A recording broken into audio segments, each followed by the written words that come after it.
সালাম আলাইকুম। ওয়ালাইকুম সালাম। ভাই আমার বাইরে যে কইছিলেন বিদেশ নিমান, কি খবর হন? তুমি বারবার প্রত্যেক দিন আইলে কি আমি এটা ইয়া করতে পারবো? এটা তো আমি তো তোমার কাছ থেকে সময় নিছি নাকি? সময় নিছি 1 মাসের, তুমি প্রত্যেক দিন আইও। 1 লাখ টাকা দিলাম, কইছি বিদেশ নিবান, অনলাইন না নিবান কোনদিন এটা কোন? মেডুলো করেন না, এও করেন না, নিবান কোনদিন এটা কোন আগে? নিমু বাপু, তুমি যদি এত তাড়াহুড়া করো তাহলে তো সব কাম সম্ভব না, ঠিক আছে?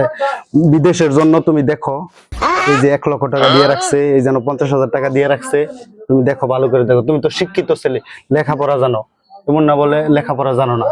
তোমার ধৈর্য ধরতে হবে। এটা আমাদের কোনো লাভ নাই। আমার বাইরে কবে মেডিকেল করবেন, কবে নিবেন সেটা কোন? আমার একদম দেখাইবেন, এটা আমার কোনো লাভ নাই। মানুষে বিদেশ পাঠায় 6 লক্ষ টাকায়, তোমারে বলছি 5 লক্ষ টাকা, ঠিক আছে? তুমি একটু ধৈর্য ধরতে হবে। আমি চলে যে আমার বাইরে কবে নিবেন সেটা কোন? আমি অত কিছু বুঝি না, কবে নিবেন সেটা কোন? 5 লাখ টাকা মানে বাইরে নিতে নেই মত কিছু না। আমি চলে যে আমার বাইরে কবে নিবেন এটা কোন? মেডিকেল করেন না, না তুই শুন, মেডিকেল করেন না, এটা কি আলাপ আরব বুঝলেন না? তুমি তো একলা না, মানুষ এনে মনে করে যারা 15 জন। এখন বিদেশের অবস্থা ভালো না, দেখে শুনে দিতে হবে। যদি দেখে শুনে না দেই, তুমি পরের দিন এসে আমারে ধরবা যে তোমার বাইরে কই পাঠাইলাম।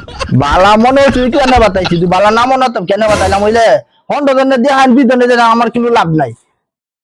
আমার বাইরে কবে মেডিকেল কবে হাঁটাইবান এটা কোন? আচ্ছা, 15 তারিখে তুমি আমার কাছে আবার আসবা, ঠিক আছে?